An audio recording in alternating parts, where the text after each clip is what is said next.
You know, when I look around at all the entrepreneurs who are grinding it out, spending 70 to 80 hours per week growing their business, you have to ask yourself the question, at what cost? Hi, my name's Tim Uchuk, and in this podcast, we're going to be exploring the tools, tactics, and strategies for crushing it and scaling your business without making the ultimate sacrifice of your time and freedom.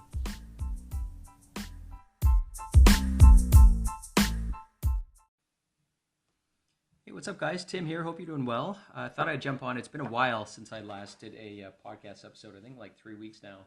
So if you're watching this, I'm also recording this on video. And if you're listening to it, I'm in my office now. For those of you who've been following on Instagram, it's been like 6 months since we started finishing our basement because we have 3 young kids under 6 now. So pretty noisy household. So I now have separation. I was using my wife's office for a couple months, so I now have separation where I can actually record podcasts without being in my car. But let me just show you guys around a little bit. There's my office here in our finished basement. So excited about that.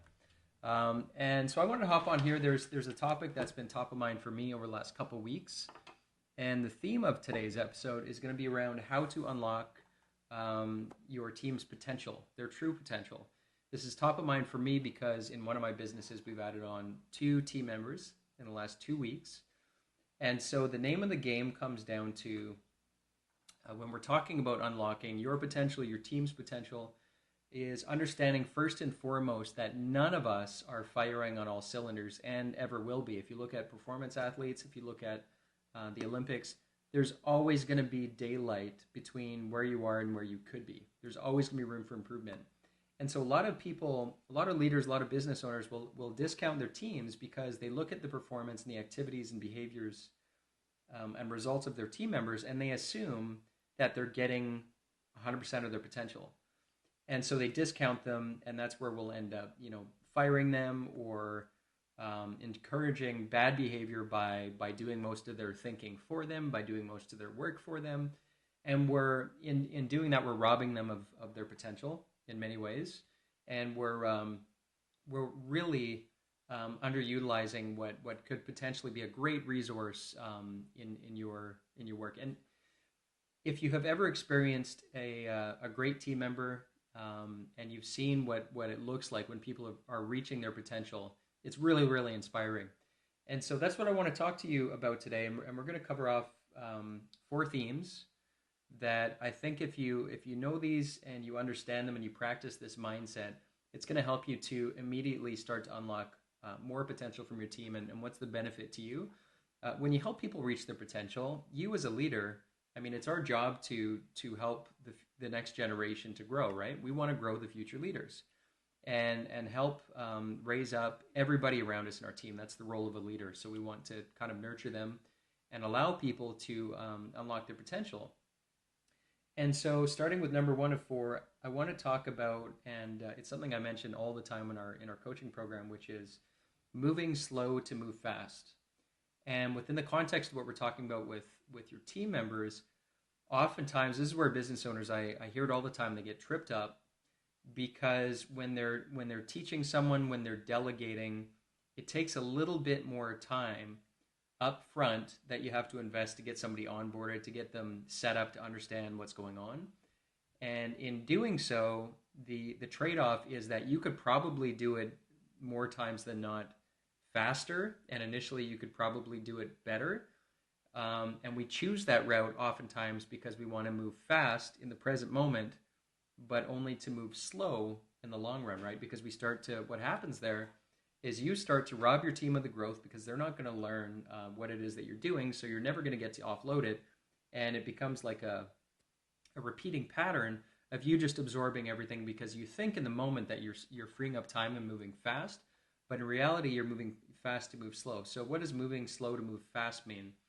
It means, and with my assistant that I brought on 2 weeks ago, I'll give you a concrete example. So we were working on a daily KPI reporting dashboard, so where we put in our numbers each week across our business to measure the health of our business. And I'm kind of an Excel ninja, I guess. I'm the one that puts all of our spreadsheets and everything together. And for my assistant, she was a little bit newer to Excel, and so there was some learning curve. And when this is one of those activities that I can do it, but it's not the best use of my time. And so you probably have a ton of activities in your day that you can do, and you could probably do well, but it's not a super high value activity for yourself. So for this one, we were setting up a dashboard and getting everything conditionally formatted, green, yellow, red, and all that kind of stuff. And this was like probably a 45 minute to hour activity for me, but I could do it pretty easily. And here's the thing: I wanted to do it and just get it done because it was important. I had to get it done, but I also recognize that if I spend a little bit more time up front to set up my assistant for success, by protecting her confidence, being okay with little mistakes, and protecting her confidence by believing and saying, you know what, you're totally, you're going to do this. You're going to do great. Just like when you're teaching your kids, to ride on a bicycle and stuff. You expect initially you're going to fall down when you learn how to walk. You're going to fall down. So you give them kind of that safety net and protect their confidence by saying it's okay. Let's go back. Let's spend some time on this. Let's figure this out. So in the short run, I paid the price through some inefficiency. I could have done it myself, but she was able to grow. It was very exciting for her because she was able to eat through that learning curve, and now she knows how to fish. I've taught her how to fish. She knows how to handle this stuff. And now when it comes to doing some of these operations in Excel, I can hand it off quite easily. So that's an example of me moving slow to move fast, and it doesn't feel very good in the present moment because it feels like you're falling behind. But when you understand this notion of moving slow to move fast, and when you catch yourself taking on somebody else's work and doing their work or their thinking for them, you're robbing them of that opportunity to grow as a person, which is counter to what your job is as a leader. So number two, when we talk about unlocking your team's potential, we want to cultivate an environment and think about like watering the seeds in the garden and creating an environment where people can thrive. And so when we talked about this moving slow to move fast, when you create an environment where people can thrive in terms of having a results only environment, in terms of having the systems that everybody's clear on who's doing what and by when and how, if they have clarity over those who, what, where, when, how questions, then you're going to set up an environment and the expectations. Then you're setting up an environment where people can thrive, because you can put an A player in the wrong environment and they're going to turn into a B player. So by setting up an environment for our team where they can thrive, what I've found more times than not is we're all a product of our environment, myself included. For example, in this office, if I have distractions everywhere, if I have a bunch of tabs open, if my desk is littered with stuff, if my phone's going off and I've got notifications all over the place, that's the wrong environment for me, and you're going to turn me into a B player because I'm just going to get distracted all day long. And the same is true for your team. If we don't set up the right environment for them, they're going to fail. We're setting them up for failure. So what do we want to have in place? Well, you want to, when you start with the end in mind, we want to look at what does it look like when the environment is set up correctly. And ultimately, what you want for all of your team members is for at the end of the day and at the end of the week, for them to look back and for them to know with certainty, I've had a great day and I've contributed. I've gotten everything that's been expected of me, and I feel good about what I accomplished. We're on the same page. That's what you want it to look like for everybody on your team ultimately. For them to look back on a Friday and say, I've had a great week within the confines of their role, right? That's what it looks like. That's what we want to have happen. And so that's what the system looks like and the environment looks like when it's in place, right? And so how do we do that? Well, we want to invest in the resources for them that are conducive to setting them up for success, right? So what does that look like? Well, when in this Excel example, what it looks like is not only do I, if I'm delegating something, not only do I describe what it is I want done, so help me out with this spreadsheet in this case, but how I want it done, what the definition of done is, so what it looks like when it's done successfully, and providing the right resources, access to the spreadsheet, covering off all of the resources that are going to set my assistant up for success. So whatever you're handing off, you want to set them up with all the resources so that they can be set up for success in terms of when questions come up. If you have a definition of done, meaning that they're very clear on what needs to get done, what done looks like, and by when, you're going to eliminate all those questions so that they're going to feel confident that they can execute on it. If they understand the why behind it, so if I just gave this if I gave this task to my assistant and said, "Hey, can you just help out with this spreadsheet?" If she doesn't understand the big picture and the why, she's not going to be able to make decisions along the path because she doesn't know the big picture for this.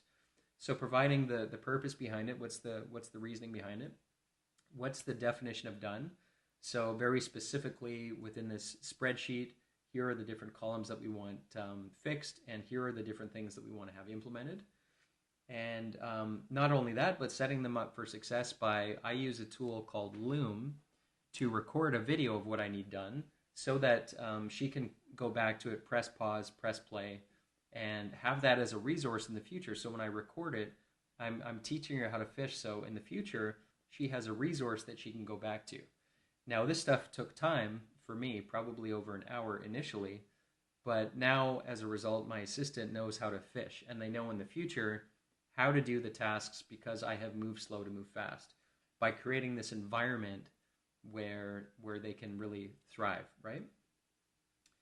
And so that's talking about investing in resources. And when you do this, by the way, this a good way to think about it, when you feel like you're spending more time than you should be up front, and it might be much easier for you to just go and do it yourself, think of it as like a future gift for yourself, right? You're investing the time right now. So future you, a week from now, a month from now, is not having to repeatedly go back and put a Band-Aid on the same old problems. That's why we want to fix this stuff up front, invest the energy up front to give our future selves a gift, right?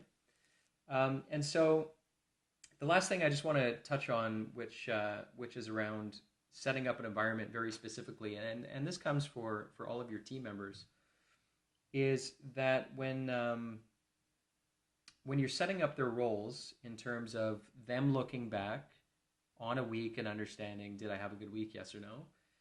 There are two areas that you'll want to cover off for team members. In other words, these two things have to be in place in order to achieve that result of everybody feeling really confident about their contribution and performance in your organization. So number one is to really get clear on their responsibilities. So the things and the areas that they have the ability to respond. So very specifically for my assistant, for example, daily reporting is a responsibility. Project management is a responsibility. Making sure we've got daily standard work in place to make sure that there's a bunch of like check the box things every single day to keep the trains running on time that have to happen. And they used to be mine, but we've created these recurring procedures that just get assigned on a daily basis. That's her responsibility. So responsibilities is the one area that you have to have in place for each team member in order for them to be able to look back on a week and say, I've done a great job because out of all the things that I'm responsible for, I've checked the boxes. I've done them. I've done them to the standard that's acceptable in the company.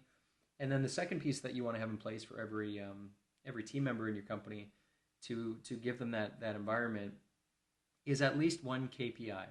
So that is a target, a measurable target, so that they can know whether or not they've had a good week measurably. So what do I mean by that? The sales KPIs, key performance indicators, are pretty obvious ones. So you think about weekly sales, you think about weekly quotes being presented to customers. But when it comes to your operations, a lot of us wonder, how can we set up KPIs around other team members that it's not as cut and dry. So a couple things. Number one, I talked about standard work, and standard work for team members is, think of it as like a daily checklist of if these things are done every day to keep your area kind of healthy and operating efficiently, effectively, then you've done a great job. So we have we have standard work essentially for team members where there's a list of items that pop up every day, and we measure success. Their KPI becomes completion of the standard work. So in other words, if you imagine a checklist of every day you have to respond to all of the report tickets, you have to make sure that all of the spreadsheets dashboards are up to date, and specifically, like, these are all the fields that need to be filled out. If you have a list of things that they're responsible for, and these things need to be done every single week, their KPI becomes the completion of those things. So in other words, it's 100%. So that's like a really quick and easy measurable that we set up. And to do this, I mean, you can use tools to do it. We use Trello. We've got boards that only house recurring standard work. So meaning that every team member has a card that pops up on Mondays, and it's got a list of things they need to do each day in order to keep their responsibilities healthy. So having KPIs established is really good, just to establish the habits and the culture of a results-based work environment. So this, in a results-based work environment, you also eliminate all of the busyness where people think like, I've put in really, really long hours, but at the end of the day, think of a salesperson, I've got nothing accomplished. And so we want to value, just as a business owner, the only thing that matters as a business owner, unfortunately, it doesn't matter how hard we work, it's the result at the end of the day, right? So that we can keep the lights on, we can keep our customers happy, and that needs to apply to us within our business. It needs to apply to our team by setting up an environment where people focus on the result, right? And we can do that by setting our team up by having clear, laid out responsibilities. So that's the who, what, where, when, how. And then by having KPIs so that we can measure it each week, and we can just keep people laser focused on the areas, keep it measurable. And when we do this, and if you did nothing else, you're invoking the principle of what gets measured improves, and what gets measured improves exponentially. So I hope that's helpful. But I wanted to talk really about how to, because it's frustrating when you start with a new team member, and it feels like you're moving really slow, and it feels like, in some areas maybe they're not getting it, and you might discount them. And it's only when we look at blaming the system rather than the people. Am I providing the right environment for them? Am I providing the right system for them? Am I clear on what they're responsible for?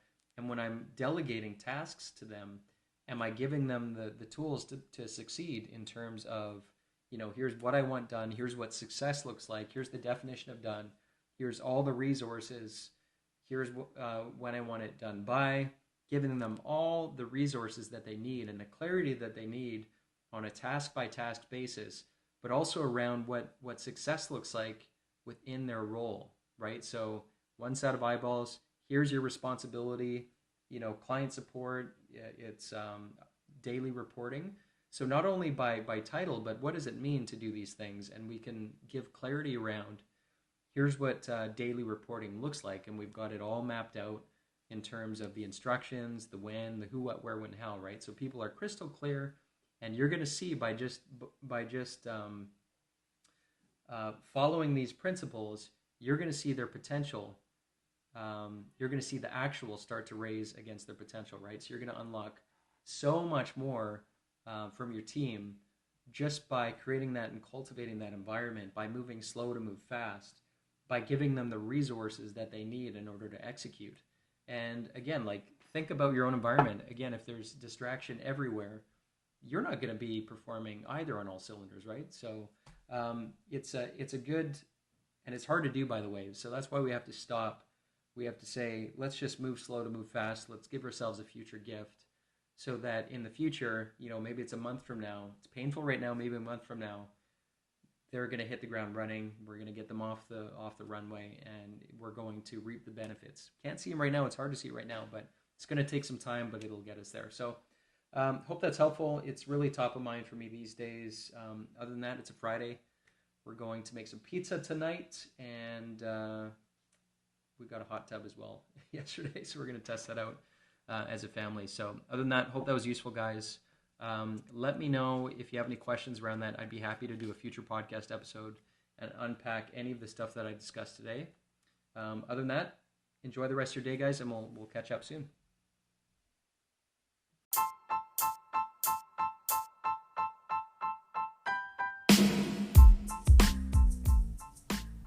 Hey, Tim Uchuk here, and real quick, if you enjoyed this podcast episode, if you could take a couple quick seconds to give it a rating, it would be very much appreciated. And secondly, if you're looking for more tools and strategies on how you can crush it in life and business, just head on over to bookwithtim.com, where I've put together a free case study which shows you how to unlock unprecedented freedom today by using the 2 power levers. Just head on over to bookwithtim.com. Until next time, wishing you success and freedom in your business. Cheers.